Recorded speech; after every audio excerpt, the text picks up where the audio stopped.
Welcome back to another insightful episode of the Long Game Podcast. I'm your host Sharul Hamdan, and today we embark on an exhilarating journey through the intricate world of global geopolitics.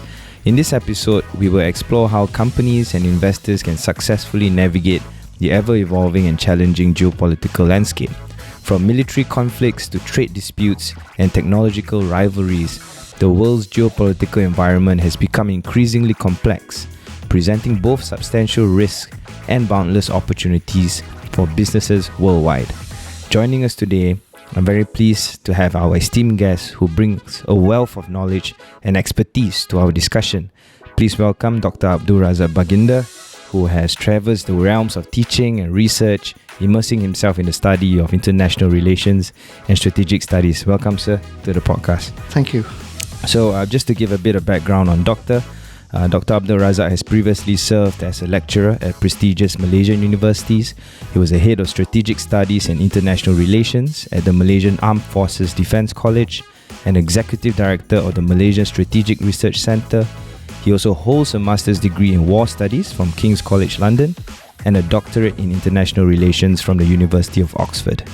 With notable publications like The Global Rise of China in Asia, Impact and Regional Response, Dragon Diplomacy, Analyzing China's Rise, and China-Malaysia Relations and Foreign Policy, Dr. Abdul Razak provides valuable insights into the evolving geopolitical landscape.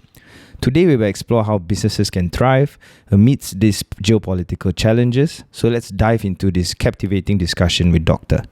So the first question, Doctor, if we may, as we delve into the challenging realm of navigating the geopolitical environment today, with a particular focus on ASEAN and its emergence as a fertile ground for competing interests, could you perhaps start by sharing some insights on major diplomatic developments such as the conflict between Ukraine and Russia that might have an impact on ASEAN in light of China's growing economic and military power challenging the traditional dominance of the USA in the region?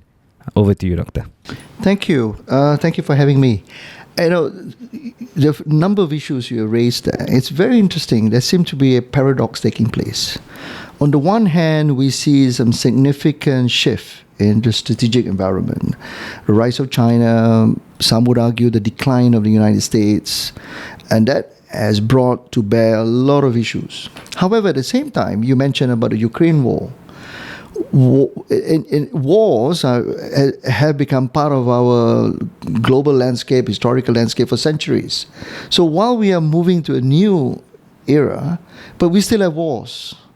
That is a grim reminder that while the world is changing, there are still some basic elements that will be with us forever. War, conflict, death, destruction are there for us to see. So in a way, while we are optimistic of the world, but then again, we must always be reminded that we should prepare for all eventualities. So therefore, as a starting point, I think I like to make that kind of a paradox.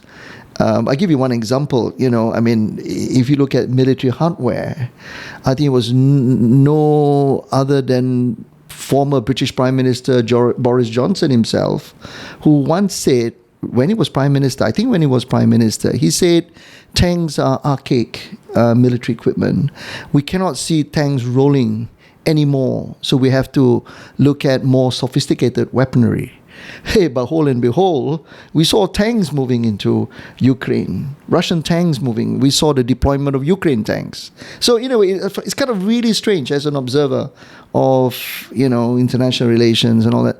We see a bit of the old and we see new things. So sometimes it's very difficult to, come to grasp what's happening. And we can make all sorts of predictions, but sometimes the old things come back. So, that's an interesting point I'd like to make. Okay, you mentioned a few things. I really don't know where to start. Let's look at rise of China. And how can we deal with this, the elephant in the room, the proverbial elephant? If you look at China, everyone has a take on China, right?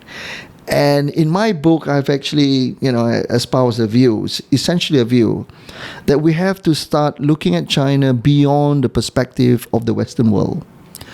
Like it or not, most countries in this region, you mentioned ASEAN, we have this very strong Western mindset.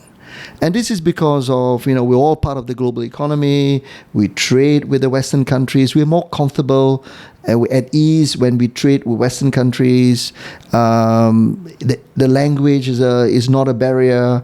Malaysia, for instance, we were colonized by the Brits, so we are very familiar with the Brits. In fact, we're very comfortable. Singapore, for instance, we don't have to go too far, is hosting American bases, American troops. We in Malaysia, we have all sorts of cooperation with the United States, with the Brits, and that goes the whole ASEAN region, without exception, really. So when you are confronting China, it's very straight. It was very interesting. I saw, there was someone in the Australian context. So they were questioning, this group of people were questioning the Australian Armed Forces, the general, the top brass of the Australia. I think they were questioning DOD, the Department of Defense in Australia. The question was, what are you preparing against? And the answer was, well, China. China is our main threat, blah, blah, blah, blah, blah, all the reasons. And then the next question was, please remind me, I was being sarcastic, who is Australia's biggest trading partner? This is China.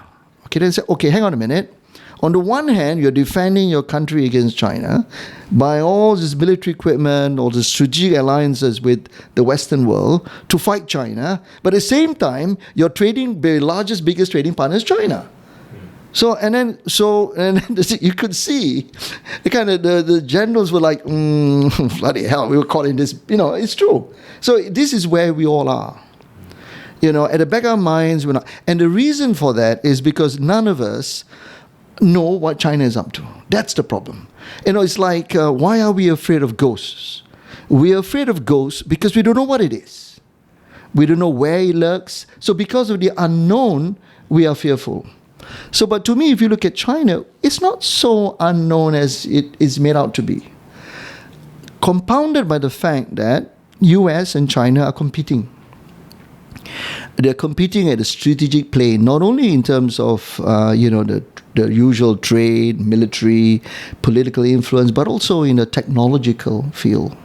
Some have argued that the Chinese have overtaken. It reminds me of a bit of the olden days where the Americans invented it, the Chinese perfected it, and others would market it and make it a better product. We remember the Japanese of the 1980s, was this Mori-san of the Sony. He was the face of the success of Japan, and then the Koreans took over. The Korean products are there. So suddenly people begin to realize, before that, people don't even know Korea in that sense. So in a way, we are moving towards that direction where the United States is slowly declining and the Chinese are on the move. Now, because we have been looking at the world from a Western perspective, so in a way, to a large extent, we are all in a bind. We know that we have to deal with China, but at the back of our minds, we're influenced by that. So when you look at China and all the ASEAN countries you mentioned, not just ASEAN countries, around the world, all countries with exception have this dilemma in a way. We want to trade with China. China is the future, no doubt about it. But on the other hand, we're not sure where we're heading. When China becomes, the essential question is whether China will be a hegemon, that means a big, powerful country bullying, or would it be a benign, benevolent country that looks at win-win sort of paradigm, as opposed to, and then it's really funny, if you look at the United States, I mean, if I was to write a book on the United States, not what I want to do, but my conclusion would be it's both a benign and a hegemon. The United States has dominated this world since the end of the Second World War. But yet it has brought good things to the world, right? But yet we see both of that. And then we really have no real issue with the United States. If you look at the way we means the whole world has voted, very few of us would vote against the United States. If anything, we would abstain, unless it's something really like, even on a Palestine issue, we rarely, we voice our opinion, but we will not call the ambassador or expel the ambassador to show our displeasure. We wouldn't do that. Because you see what I mean. So on the one hand, we don't like what the Americans are doing, but on the other hand, there are barriers which we are not willing to cross.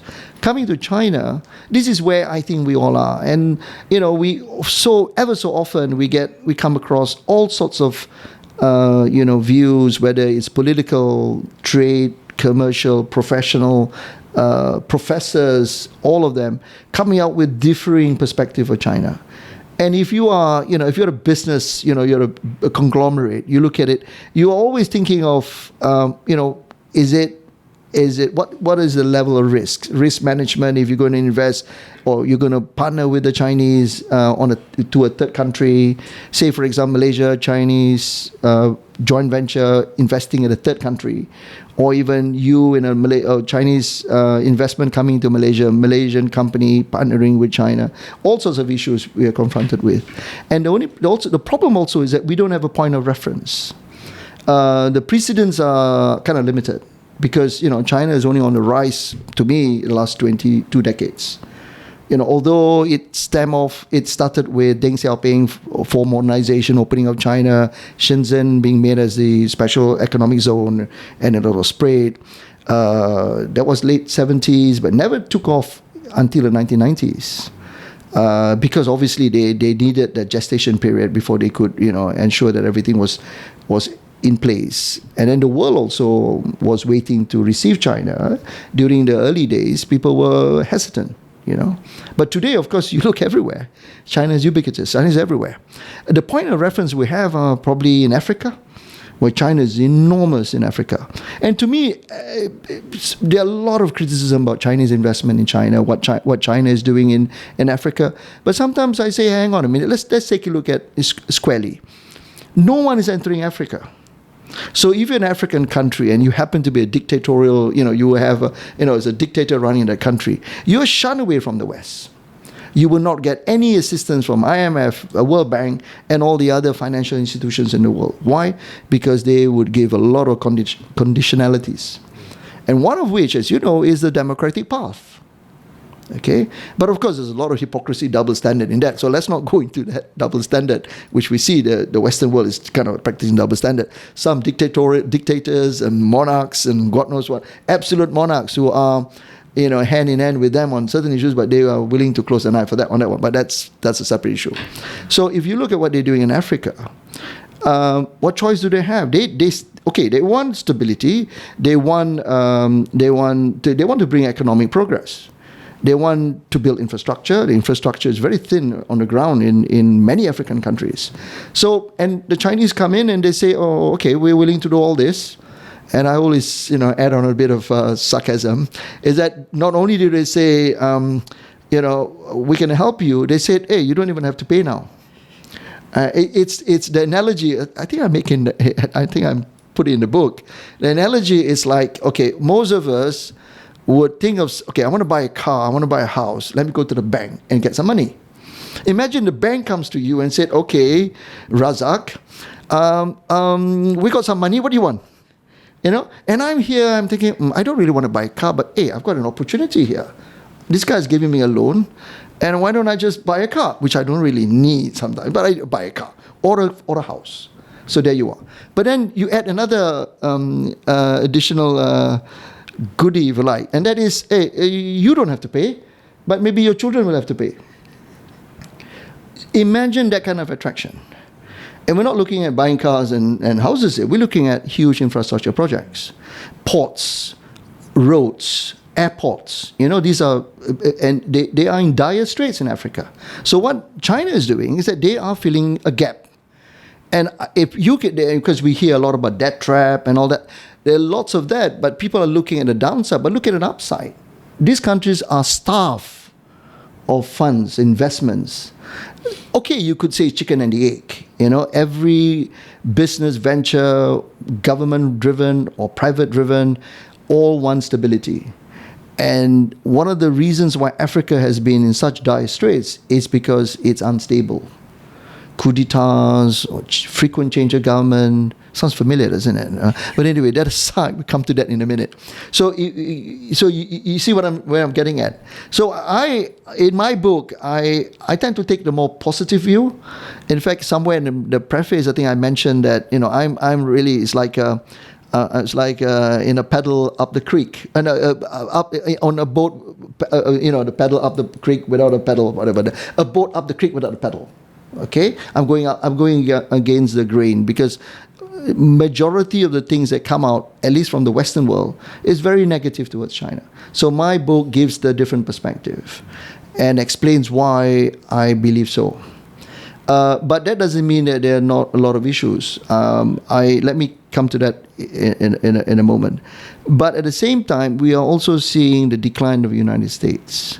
So it's just not China on the rise, but declining United States. Now, so you have a strategic competition between these two countries, and these are titans. Whatever they do, the impact of that will transcend every sphere. And this time round, some would remind me, or your audience would say, hey, what about the Soviet Union and America? We've seen that since the Cold War. So what's the difference? The difference is that the competition is real. During the Soviet and the US-Russia thing in the 40s, 50s, 60s and all that, the only threat Soviet Union posed in those days was essentially a military one.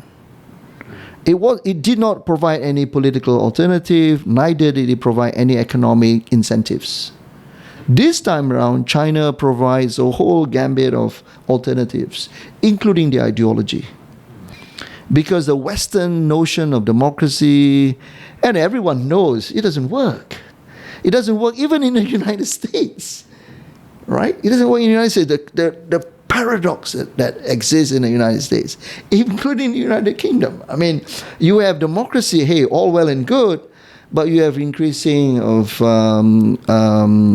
sleeping rough, I think that's what they call it, which is homeless people, they're in dire straits in the NHS, there's not enough money, there's a whole range of issues. So democracy really is not the issue, but China provides a whole range of alternatives. Coming back to the issue of the Ukraine and US, which I think Ukraine and Russia and the whole issue, apart from the fact that it reminds us of that the old issue like wars and conflicts will be with us. The thing is, the one I'm very uncomfortable with, the Ukraine war, is that it's seen as a proxy war from the eyes of the Western world. We now know that Russia is now the enemy numero uno of the Western world. And Putin is the personification of that threat. The recent, what was it, the arrest warrant against Putin or something like that, that's ridiculous. Why wasn't there an arrest warrant against Tony Blair, who, during the Iraq war, it's been proven beyond doubt that they went into the war knowingly that they were mendacious about the whole affair. There was no weapons of mass destruction. It was proven beyond doubt. They had a number of inquiries driven by Parliament, British Parliament. It was proven beyond doubt. They lied to the world, and how much the Middle East and Iraq was upset. The whole, we all know about that. So you could see that. So to me, because it's a proxy war, we're entering a very, very dangerous world. Luckily, the Western world is not able to bring in all its other countries, like, its allies, because the allies are also mindful of the fact that this is clearly a proxy war. Let me come back to China, which before I forget this. And China is moving in terms of the diplomatic world, and I think it affects the business world. China most recently did a couple of things that stunned the world. One of which was to bring Saudi Arabia and Iran together. And that was, people may not see it so significantly, but any observer would tell you that to bring Saudi and Iran together, it's a diplomatic feat which the Chinese have achieved. Because with that, there is, in Yemen, there's been a conflict taking place, which is a proxy war fought between the Shia and Sunni, between the faction who are pro-Saudi and faction pro-Iran. And these two giants of the Islamic world are fighting a war through proxies in Yemen. To bring these two together, everyone says, wow, this is amazing. The second one was the coming together with the Russians and the Chinese. Okay. And the impact of that and this is probably the single biggest issue today affecting the business community, is what has been dubbed as the de-dollarization. How much is the trading world is going to be affected by the moving away from the US dollar as the preferred choice of trade? Now, early days, I agree, it's early days, but the impact of that move is going to be so mind-boggling, because we are so used to USD being the trading, and to move away, two options: either an alternative currency, renminbi has been dubbed as one alternative, or depending on the bilateral relationship, it could be between, say, if it's Malaysia and Thailand, it would be either baht or Malaysian ringgit, or Malaysia China would be renminbi or Malaysian ringgit. So that means, so they're moving away. Now, what is that impact of that? From my perspective, looking at the strategic view, that's going to be enormous, because it would have an impact on not just the world, but more importantly on the standing of the United States. Now, bottom line question is, what will the Americans do? The Americans are not going to sit idly and say, okay, we're going to let this pass and let this take its natural course. It's not going to do that. So what is it going to do? Of course, I think the Americans, but fortunately for us, is that the American president, the American president today, John Biden, is not Trump. And I think Trump stands a very good chance to come back, because he's going to capitalize on, number one, China's rise, not just China's rise, China's domination of the world, and he's going to use the US dollar, decline of the US dollar, as his war cry, and he will gain currency out of that. Currency not being a pun, it's no pun intended there. But I think that's how it's going. But because Joe Biden is seen as kind of not as just a lame duck, it's just not seen as a forceful president. I don't see anything taking place now, but the race is next year. It's already if he's nominated as the presidential nominee, then he's going to be a real threat. Now, if he becomes president, then we may well be going into this, a second round of U.S.-China, not conflict, but it could affect us in a much more profound manner as compared to, say, the last one when Trump was president. We could see what Trump was doing, and this time round, I think it's going to be even more fierce.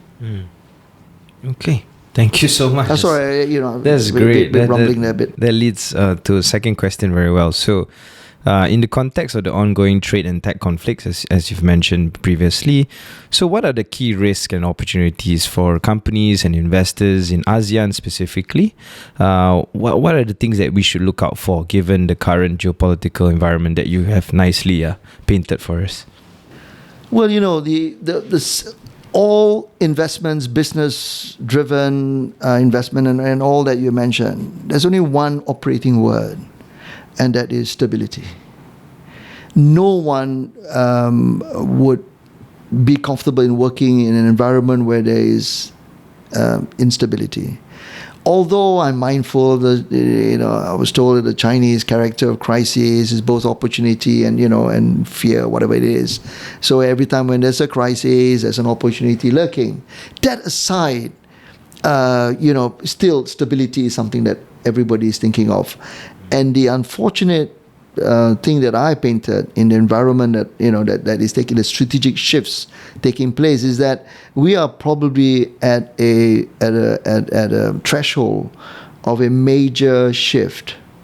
The highlight is that we live in a different world now compared to, say, the world of the Cold War.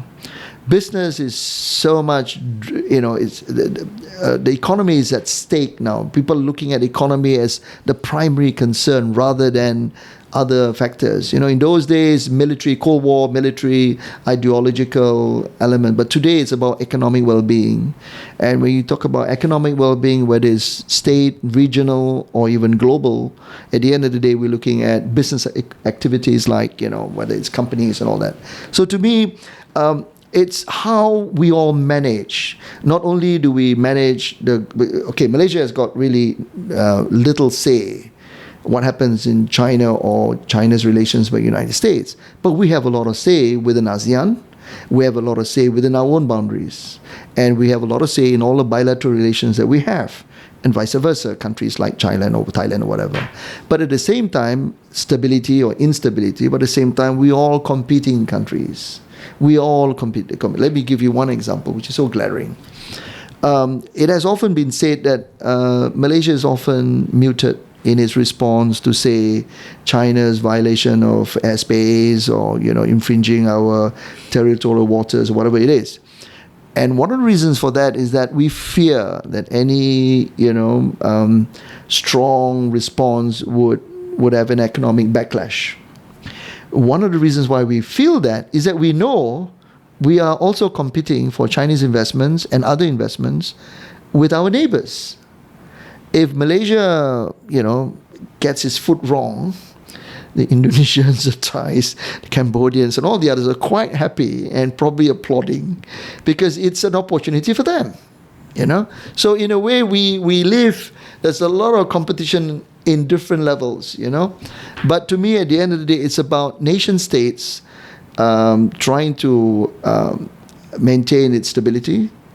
If you look at around the region, we have some, what's happening in Thailand and the impending general elections in Thailand, possible changes in the Thai government, instability in Malaysia, for instance, stability in other parts of the world, other parts of Southeast Asia. So to me, it's like, how do we ensure that while we have little say in the stability of the global environment, how can we ensure either collectively within ASEAN or within our own individual countries, ensure that there's stability within our boundaries and to manage all the possible backlashes of any instability coming from the different parts of the world. But I'm optimistic because of the fact that because we're all driven by economic priorities, that we will be mindful of, we have our I think we're getting our priorities right.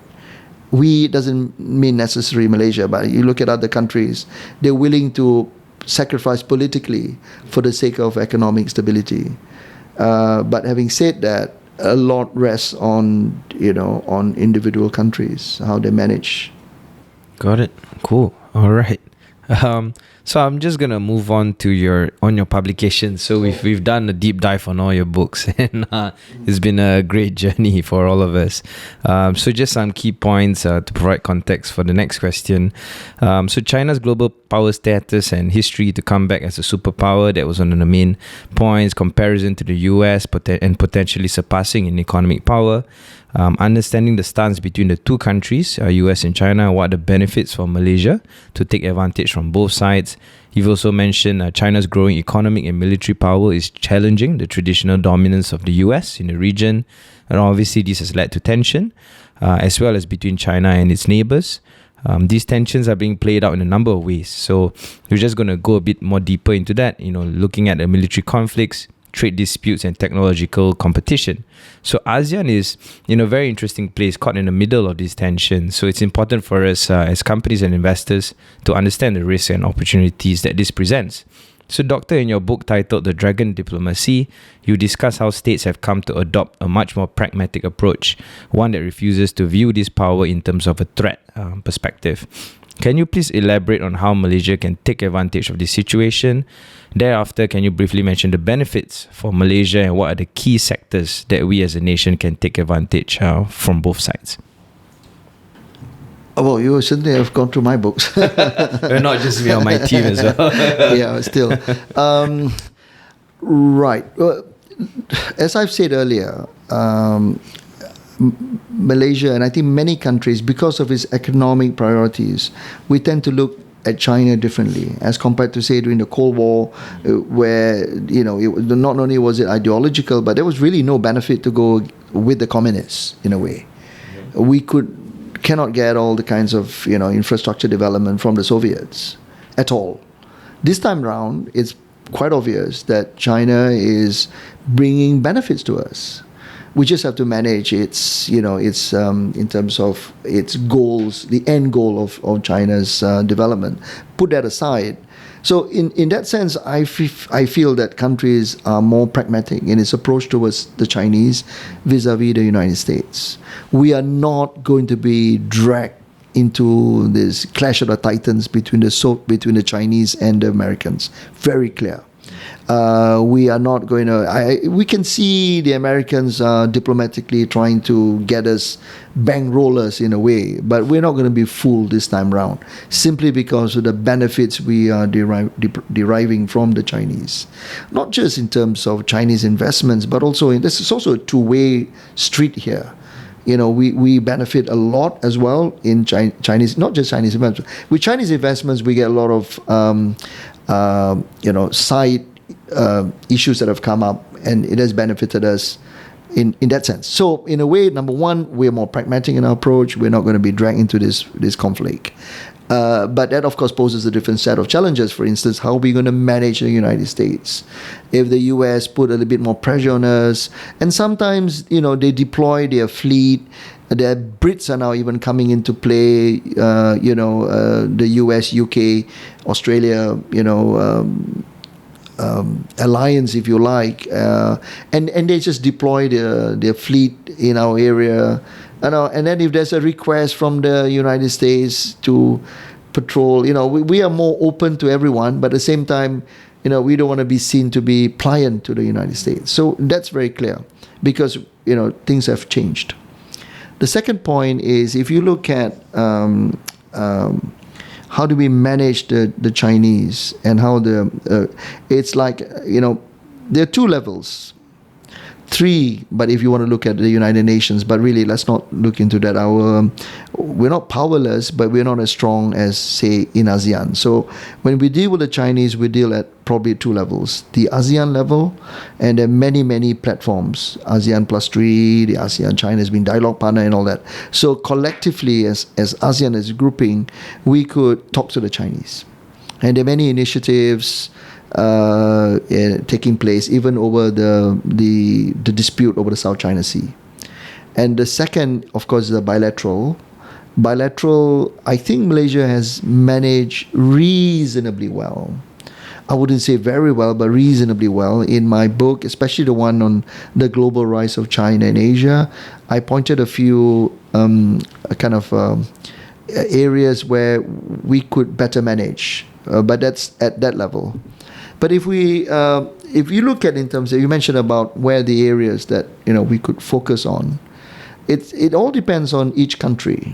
If you look at Malaysia has its priorities, high tech issues like technological, because we can't compete on labor intensive industries anymore. We like to up the investment to high tech, AI and all that stuff, but we're also competing with other countries like Thailand.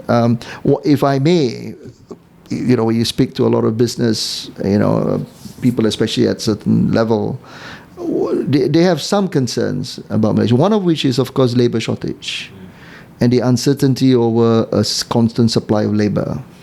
That's why perhaps the Chinese provide a very good alternative. ECRL is a very good example, where when they come in, CCC, I always miss the fourth C. Sometimes we see double C, whatever you call it, the CCC, for example, CCCC. Sorry, always miss the last C, right? Anyway, because they come in lock, stock, and barrel. So even if you look around Kuala Lumpur, sometimes even non-infrastructure projects, they opt for Chinese contractors. even high-rise building they offer Chinese contractors. And the reason for that is that the Chinese provide lock, stock, and barrel, including not just materials, building materials, but also labor. You know, if you look at ECRL, they import labor, Chinese labor. So we're not, and then of course they build their own enclaves of, almost a replica of what they do in Africa. Okay, so if you look at Malaysia, for instance, if I may, Malaysia has to really overcome the instability. Unfortunately, I say unfortunate, especially in the eyes of the business world, because we are kind of unstable politically. That makes us a little bit vulnerable. Especially when you look at our neighbors, they're kind of stable. No business would go into an unstable environment. So, but having said that, we all. The thing is, if you look at I always bring this example of United Kingdom. We in Malaysia, we talk about 4 or 5 prime ministers in the last 4 or 5 years, something like that. I've lost count, by the way. I've lost count of number of PMs we have. But look at the Brits. They also have 2, 3 prime ministers. It was David Cameron, Boris Johnson, Liz Truss, Rishi Sunak. Liz Truss lasted 3 months, 2 months. Can't remember it was. So in a way, but what's the difference between the UK and Malaysia? Is that they don't really care who the prime minister is. The system is stable. So I think what we lack in Malaysia is not, we have been driven by personalities. What we lack is institutional building. We look at personalities, we don't look at institution. If it's, I would not be specific. So if you look at the political party, we don't build that institution of the party, yet we build personalities within the party. And that, to me, is flawed. Because personalities come and go, institutions remain. One of the reasons why United Kingdom, all these matured economies, they can weather the storm of instability is because the institutions are strong, irrespective of the weather. So in this country, Malaysia, for instance, we have to start strengthening institutions. And so that whether it is government A, government B, PM A, PM B, everything remains the same. And that to me is, we need to overcome that. We need to strengthen that. Now, you may ask, quite rightly, what has that got to do with the Chinese? What has that got to do with the strategic shiftings? It has to do because if we don't buckle up, we'll be left behind. Because other countries are trying to look at, because they know that because the competition within the ASEAN region is so ripe. I mean, come on. Malaysia is, there's Thailand. People are flocking to Cambodia, Vietnam, right? Even Thailand, So to a large extent, I think we have to start now. What can we do? We can have that. To me, if at the say business community, if the government can assure the business community, and the government is not the government of the day, a government as an institution, government as a something that doesn't shift, it is the government's word. It's not the party government of the day's word. If that is to be honored, then I think people are more comfortable. And that can easily be done. I don't want to make any specific comments, but, even today we talk about the current government being the unity government. That in itself conceptually is flawed. It's not a unity government. I don't understand why people keep calling it a unity government. I never claim myself to be. I'm a student of politics. I will always be a student of politics. And from the literature, unity government really means there's no opposition. And usually unity government is formed not because of political expediency, not because of political convenience. It's because there is a looming threat. Unity governments have been formed when countries are faced with war, conflict, of cataclysmic, implications or impact of whatever. They don't form what it is a coalition government. Can we change the unity government? It's a coalition government. And so long as we can get our head around it. So, and then I think we also have, and the business community should also resign to the fact that, hey, changing government is not such a bad idea after all. Because when you change, there's competition, you should get a better result. So, but then the thing is, if there are rules cannot be changed, irrespective of the government. This is what I mean by, you cannot change a goalpost every time when the goalkeeper changes, right? Imagine you have a goalpost, the goalposts remain on the field. Now imagine every time there's a new game and there's a new goalkeeper, the dimension of the goalpost changes. I mean, that's kind of ridiculous, right? So, but let's look at it from the China's perspective. But China, when they look at China, is very interesting. Unlike the Americans, the Chinese don't really care too much about who is in government, because they are so big and they know that whichever government it is, they somehow rather have to abide or at least honor what the Chinese are up to. Even though, if you look at ECRL, the budget has sort of changed.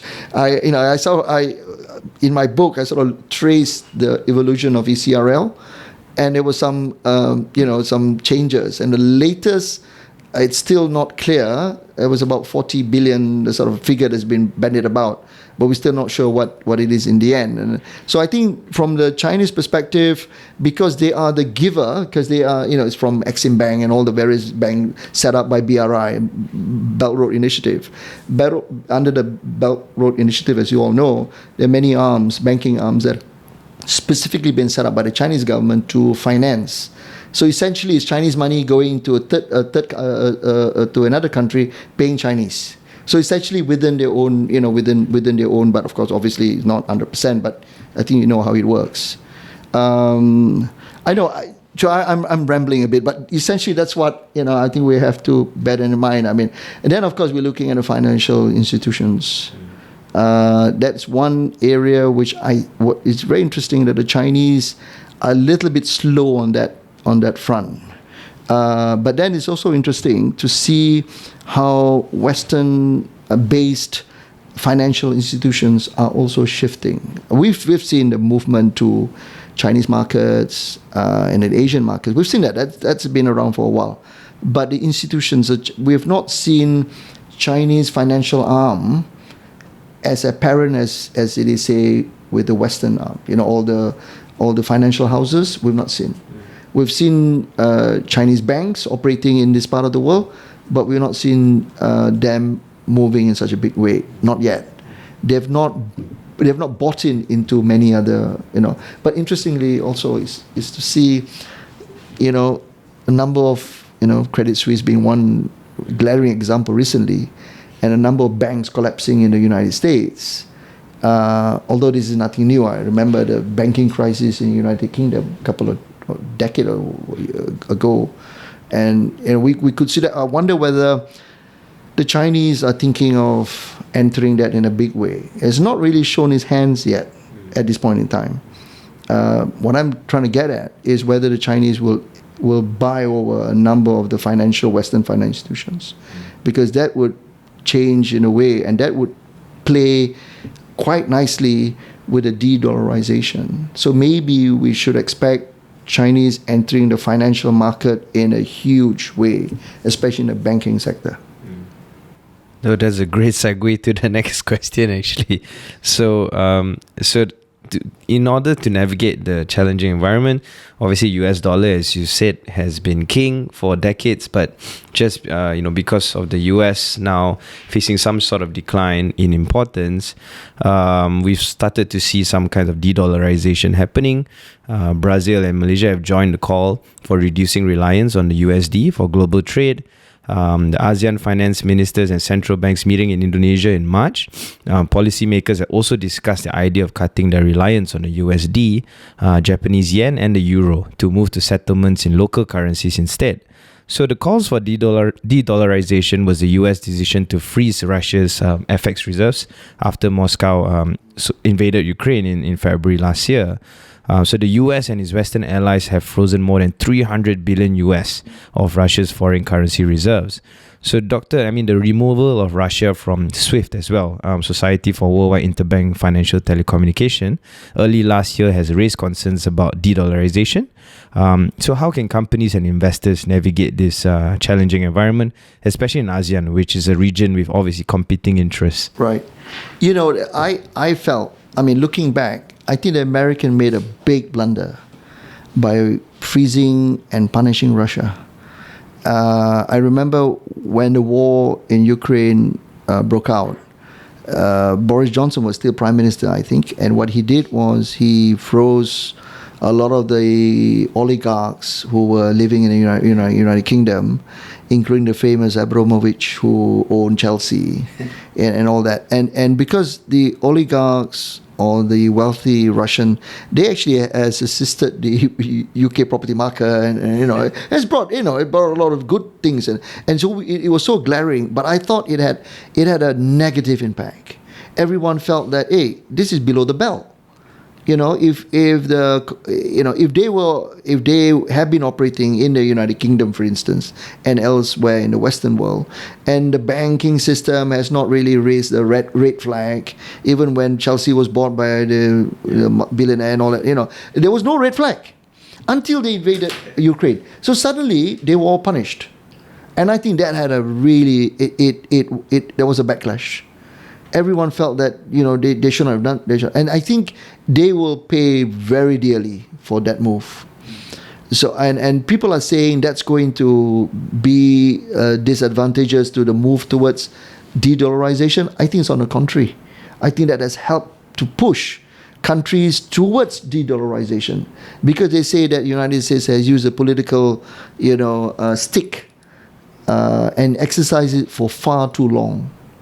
Especially the one against the Russians, and then the way the Americans are backing, or the Western world is backing Ukraine, because they have identified Russia. You see, they can't punish the Chinese because the Chinese have not started anything, and the Chinese are not foolish enough to start anything. So they focus on Russia, and then because Russia and China are now friends, so that has impacted on a lot of countries looking at this. So to me, it is a positive towards the de-dollarization. Countries are looking at it kind of very, very kind of. We were shocked anyway. Because I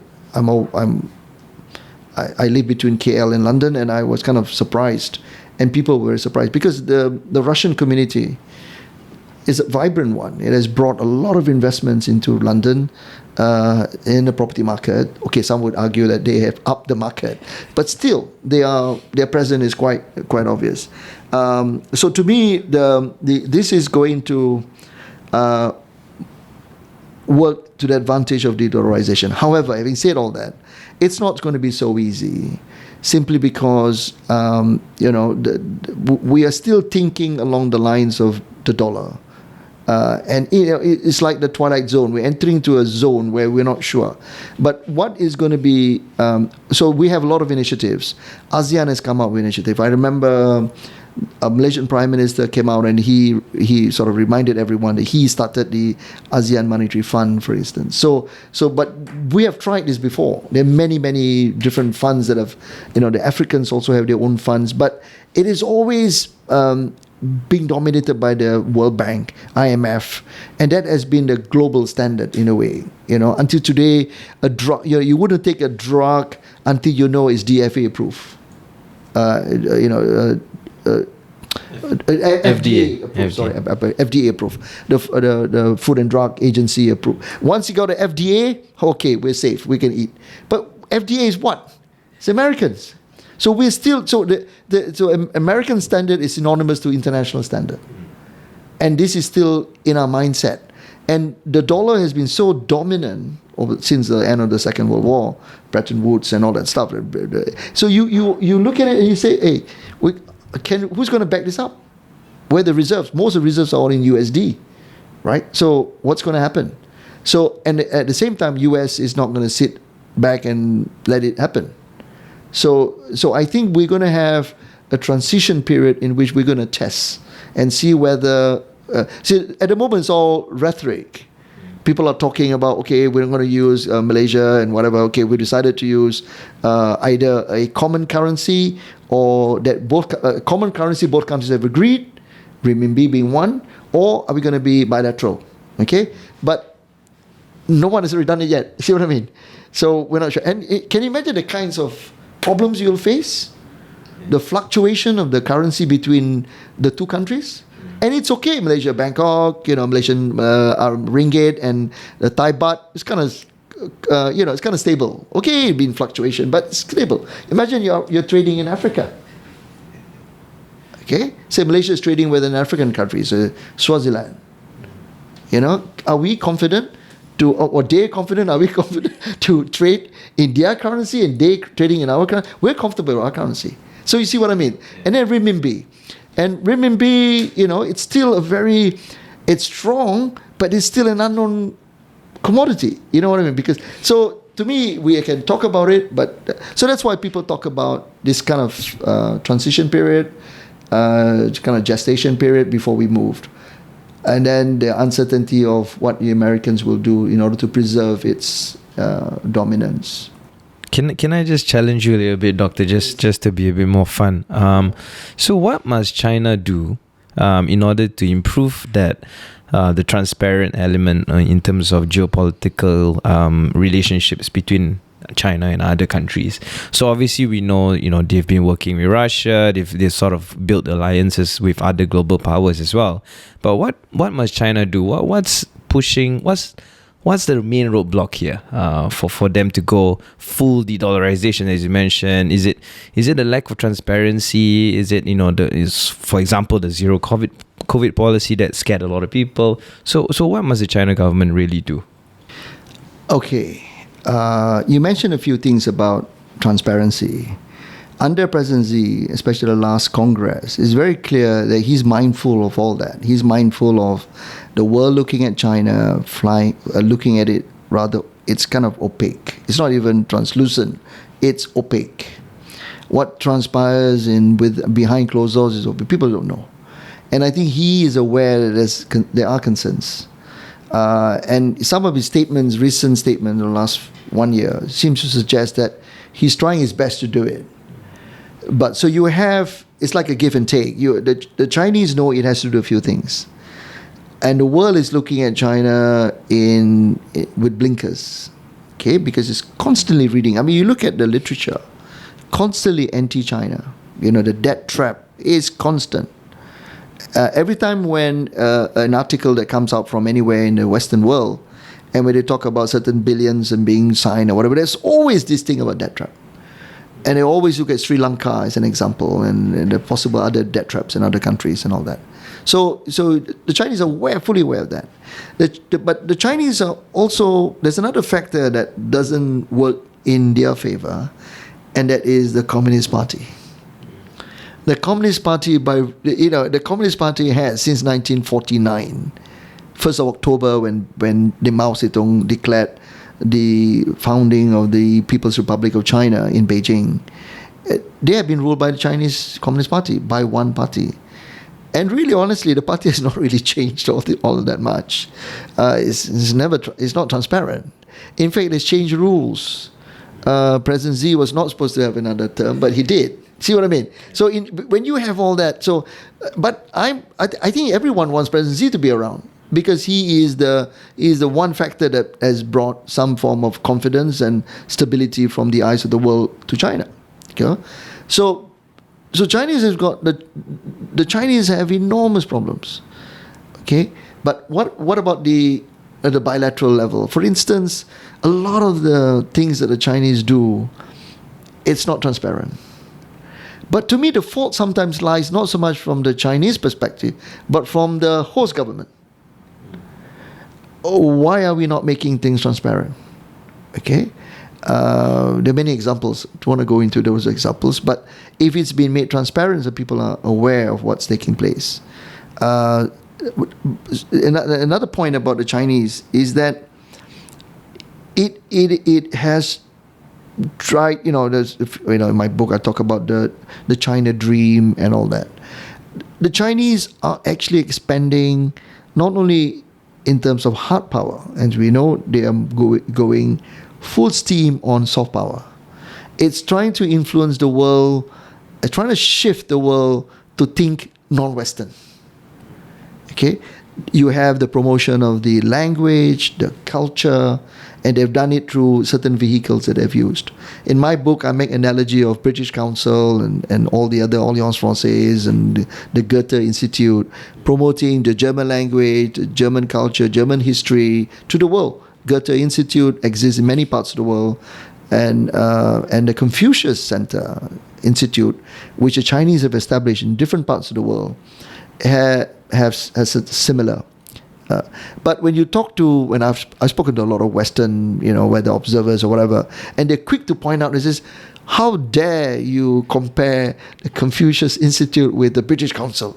We have sent students to British education institutions, teach the English language, and we have never asked anything in return. We've never asked you to, abandon the Bahasa Malaysia and push the English language as the first lingua franca and all this stuff. But the Chinese, you're not sure what you're going to do. To me, again, it goes back to this perspective of, this called Western perspective. So, to me, while we have little power, no influence about how the Chinese can be more transparent, but we can ourselves. So, for instance, if we have Chinese investments coming in, we could be more transparent. I'll give you one glaring example. When the Malaysian Prime Minister went to Beijing and came back, he made this announcement that he has successfully secured some 170 billion Malaysian ringgit investment from the Chinese. The biggest single kind of investment group, if you like. But nothing was mentioned about the nature of the 170 billion. What is it? Is it going to be which industry? Where is it going to be? A lot of MOUs were signed, but then we don't really want to end up being just the MOU. We want to be translated into actual project, and in the end, economic activities. And then you can see economic activities taking place in Malaysia and others. So in a way, the onus also lies on individual countries to make it more transparent. It'll be good to hear, having announced 170 billion and then say, and investments are classified under 5 areas, and they are financial, AI, and then we're going to have, this factory is going to build a new drone factory here, this car, what I mean. So in that sense, that's what we need. And I think if we are more transparent, it'll be good, so people will be more comfortable. Okay, so Doctor, through your experience with think tanks, in your opinion, who are Malaysia's strategic bilateral relationships in Southeast Asia? You did liken our foreign policy as M&M, meek and muted. Who do you think should be our strategic ally, US or China, if we were forced to choose? Well, apart from the fact that I love M&M, which is, when I was young, M&M used to be called Smarties. Now it's called M&M, or more or less. It's kind of, it's not such an easy thing about choosing one or the other. And I think today we should change our paradigm mindset. There's an adage, I think it was Lord Palmerston who said there's no such thing as enemies, or only no permanent friends except permanent interests, friends or enemies. The most important thing is, where does our interest lie? As a state, as a company, as an entrepreneur. And obviously it's all about well-being. It's all about prosperity and peace. Those are words that are relevant, evergreen words. Okay. So if you ask me to choose between China and the United States, and if ever I am to choose, I'm not a betting man, but if I am to choose, I'll close my eyes and I choose. Is that all right? I would choose the Chinese. Why would I choose the Chinese? Because I think, in my book, if you read my book and you look at that section where I look at the threat perspective, That's why I'm heavily criticized. By the way, this book is heavily criticized in the Western world because the book is seen as a kind of a pro-China. But what I did was I actually look at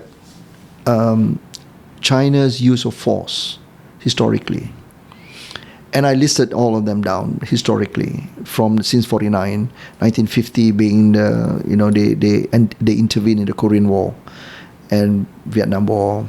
I listed on Tibet and all that, and in the Vietnamese conflict in 79, 80 sort of period. And my conclusion is that you would have thought that they would have used their force, the power more than they have. So they have exercised caution in its use of force. It could have, but it didn't. In sharp contrast, if you look at the United States has destroyed more countries than any other countries in the world historically. And I listed them down. I'm not anti-US. I'm looking at the facts. I can rattle down all the intervention that has caused a lot of misery. I mentioned Iraq War. But did you know that in 73 in Chile, there was a presidential election, and this popular Salvador Allende came to power as a president, but he was espousing socialism. He was more, he was friendly to the Soviets, he was friendly to Cuba, but he was a very popular president. And what did Americans do? Instigated a coup, brought in Pinochet, and he fell. Allende fell and I think he was killed. Sponsored by the CIA. I'm not making this up. It's there for you to see. And you have Pinochet. Who's Pinochet? Pinochet was one of the most, a gruesome dictator that ruled Chile for that long period. Argentina. The whole of Latin America was spoiled by the United States. The United States came out with this so-called Monroe Doctrine at the turn of the century, in which it justified itself to intervene in Central America and Latin America because they see this as their backyard, so they have to protect. Similarly, the Soviets saw the Eastern European area as their backyard. I can see that. So, and then if you look at the Chinese, and people talk about Taiwan being the next point of conflict, but people tend to forget Taiwan is part of China. And the Chinese have made it very clear. We will use force to unify Taiwan. And countries like us, okay, forget about the Taiwanese, okay? We're looking from a global perspective. Why wouldn't China want to unify Taiwan? They have all the justification. If you look at the record, people think that Taiwan is an independent country. Actually, it all started with when the Kuomintang under Chiang Kai-shek lost the civil war in 1948-49. They basically escaped the mainland and established a new country in the Formosa Island, Taiwan. It was a renegade. They ran away. So, and historically, it's already been part of their area. So, if they fight, and even in my book, I actually said, despite all the propaganda, threatening the world that China will fight in Taiwan, in my book, I came out and I used that from my knowledge, my limited knowledge on military strategy. And I say the Chinese do not have the technology at this moment to invade Taiwan. And besides, even if he wants to invade Taiwan, what's he going to do? He has to occupy. And the Chinese are not foolish enough to go and fight Taiwan and destroy the very credibility he wants to preserve. And he wants to give an image to the world that he is not an aggressive country.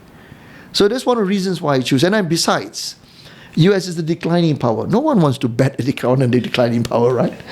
But my fear is that, because you asked me to choose, but my fear is that, my first point is not to choose. But if I am pushed to the wall, which you seem to be doing, then I would choose the Chinese. Okay. And I give you the reasons why I would choose Chinese. Now, in terms of even economic well-being, the Chinese are the only one with the money and the ability. Do you see, the Americans are actually losing I mean, I in my book again. I'm sorry to publicize my book, but I'm not going to make any money selling my book. It's too bloody expensive anyway. So put it aside. If you look at technology, the Americans are far behind now. I mean, even TikTok, they can't even compete with TikTok. You know what I mean? And what do they do with TikTok? Ban it. I mean, that is so shameful. I mean, I would be embarrassed. I would be. It's so embarrassing to see the Americans can't compete. Ban. And I listened to the debate. I listened to the congressional. What did they call it? When the CEO TikTok was being questioned by a panel of congressional hearing, right? Was it called? Yeah, in UK they call it parliamentary hearing, and he was questioned, and it became public. I mean, I didn't even know he was a Singaporean. He was CEO. I mean, he became a superstar after that, right? The way he answered the questions, I think was brilliant. And who looked foolish? TikTok didn't look foolish. The Americans look foolish.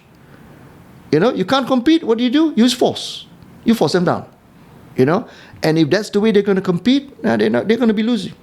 They're going to be the losing end.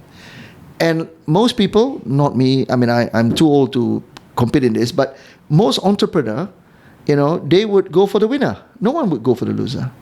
So to me, if you look at the first, remember I mentioned earlier about the Americans, the Western world punishing Russian oligarchs and Russian money, freezing this, kicking Russian out of certain financial institutions and all that. I mean, that's shameless. Sorry. It's not shameless. It's shameless. Why would they want to do that? It doesn't show a country that has confidence. Okay, this thing about meek and muted before, because I think that's kind of, let me end with that. Meek and muted because we have economic priorities in mind. So response has always been about we're not going to show our hand. Malaysia and other countries may be criticized for being meek, powerless, and not saying anything. But to me, maybe that would be the best. But at the same time, occasionally we do have to say something. So maybe out of 10, 9 times will be M&M, and maybe the last one we have to say, hey, we're still here. You have to honor some of the thing. And this M&M came about as a result of the violations of airspace and our territorial waters around South China Sea. The last one is, what is your take on friend shoring or allied shoring, and how does that affect our economy?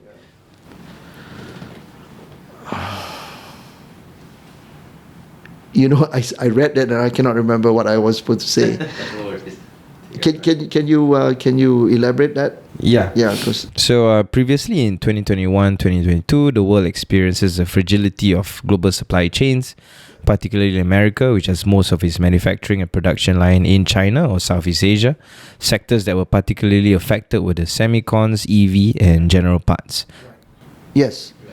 Well, I mean, if you look at it, I mean, COVID was an eye-opener to all of us, and the Ukraine war. Because of the global lockdown, we found supply chains being almost starved. And now we see all the pipelines and how much we are all dependent on Russian oil. Europe is, so in that sense, it's a grim reminder how much the world is connected to each other. That if you punish a country which is your main supply, provides a supply chain, you are going to end up the loser. So I suppose that begs the question as to, which is, what are our priorities? Obviously, sometimes we act politically, but we leave economic priorities behind. So I suppose in a nutshell, to respond to your question, it's about a more holistic approach, looking at it not purely from a political, but looking at economic and business interests. That's why I always espouse this idea, this notion of inclusiveness, that before any government decides on anything that would have an impact on the business community, is to actually consult what I call the stakeholders. If you don't consult the stakeholders, then you are making policies blindly, and then you espouse a policy without consulting the stakeholders, then you suddenly realize that, hey, there's going to be a mismatch. What you think is right is not what the people that have to, accept the policy, for instance.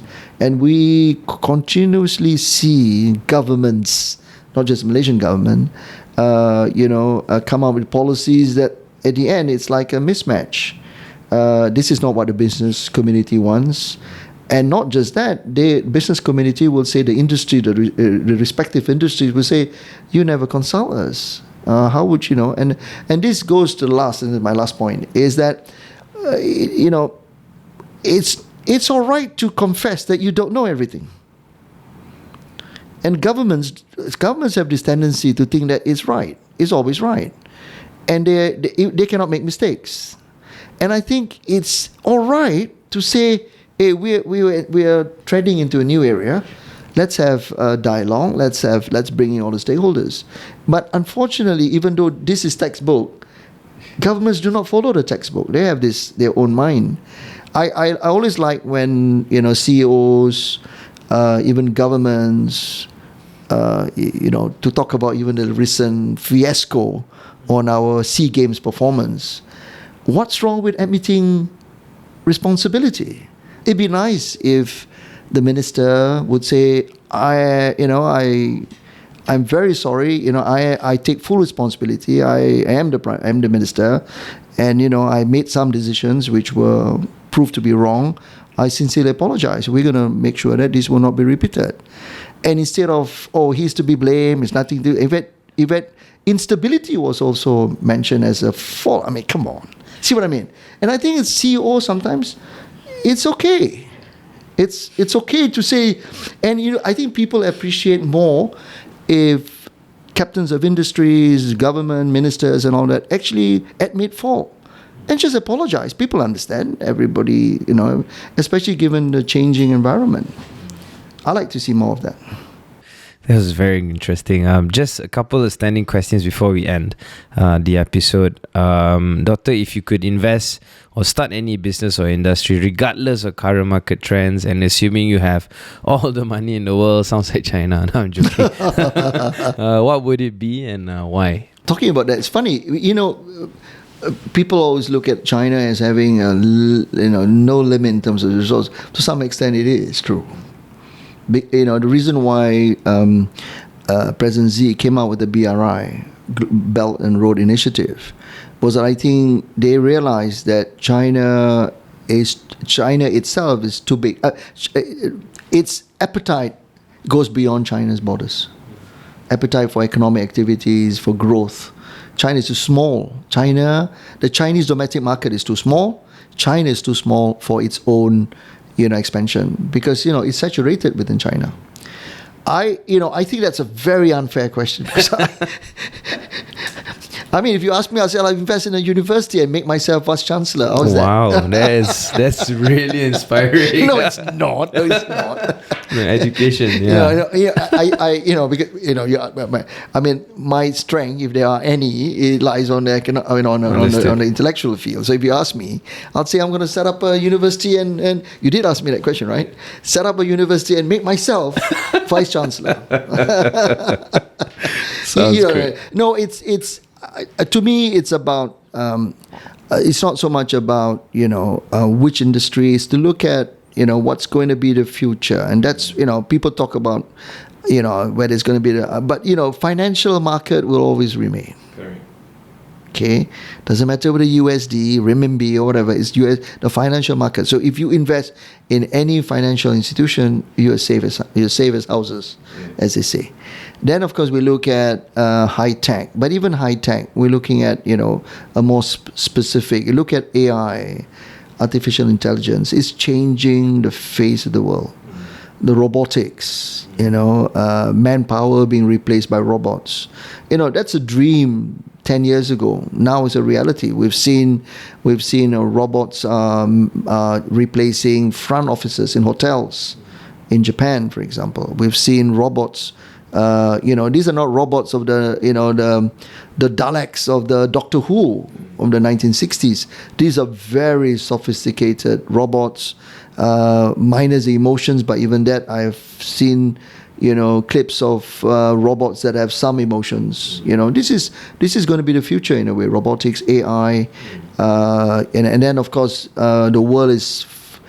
There's a fixation on global climate. So anything that's environmental friendly, anything that would reduce, pollution, and all those are areas that are going to be with us for the next 1 century, because that's the main concern. I don't think one should be looking at traditional areas anymore, with the exception of financial institution. Got it. Okay. And not forgetting education, of course. Education. Second standing question is, what do you consider a must-read book, other than your own books, or a must-listen podcast, or whatever, for those interested in the startup landscape or business landscape in Malaysia? I think it's not so much a particular book. I think it's important for anyone to be mindful of the global trends and not to be left behind. And I think it's not so much book, is to look at whether it's I'm wary of blogs, because sometimes blog, unless you know the credential of the blogger and that his sources are real, because we live in very much a fake world. Everything's fake, including filters. I hope this is filtered, so I look better than I really am. You know what I mean? So in a way, it's not so much. It's that you have to know what's taking place. Not so much about whether there's a war, Ukraine. Is what are the global trends in businesses? What are people looking at? And here, unfortunate for the Chinese is that there are a lot of thinking coming out from China, whether it's the business community or the political world, but because it's kind of the language barrier, we don't see so much. In fact, if you go to Beijing, you see a lot of Western books in Mandarin, in Chinese, because they've got this appetite to read. So, and it's like Japan too. You go to a Japanese bookstore, not anywhere in Tokyo, whatever. You find lots of familiar books in English, but they're all in Japanese. And similarly, you see that in China. What tells you is that, and this is where we in Malaysia like, and that's the love to read. And to me, these days is not reading a book. These days is to read, to know what's going on, whether it's in a global field, whether it's or in a business field. And the other thing, of course, there's a lot of motivational, and inspiring books about, success, this and all that. And all depends on your appetite, whether you're looking for businesses, where to invest. But then again, one has to be wary about, like Bitcoin, for example. There was a year, 2 years ago, there was this like madness over Bitcoin, but that was ephemeral. It was kind of short-lived. Now people are more cautious. So in a way, when you read, one has to be mindful of the context in what you read, And then the other thing, of course, is to be mindful of who is saying it. Who is saying it? Who is writing it? These days, we take everything in verbatim. We take it on face value. We should not. Because today, it was Andy Warhol, the famous publicist or advertiser, what you want to call him, and he said that everyone has a 15 minute of fame. But today, hell, with IG, with TikTok, you can be world famous in matter of minutes, But you have to do something outrageous to be famous, or say something outrageous, So in a way, we live in such a revolutionized world today that reading a book, it's not about reading a book. It's about getting informed or being informed of trends. And to me, that's more important. Okay. And the last standing question is, what advice would you offer to aspiring entrepreneurs in Malaysia? Well, the first one is to be optimistic. Like all business and entrepreneurs are always optimistic. Number two is to have an open mind about opportunities, but at the same time, to be cautious and mindful of the pitfalls. Let me provide an advice which someone gave me years and years ago. And he said, it may not be in the right context, but I think it's still relevant. He says, whatever whatever things you do, especially in the business environment, is to have two types of people on your side. Okay, not two types, two professions on your side.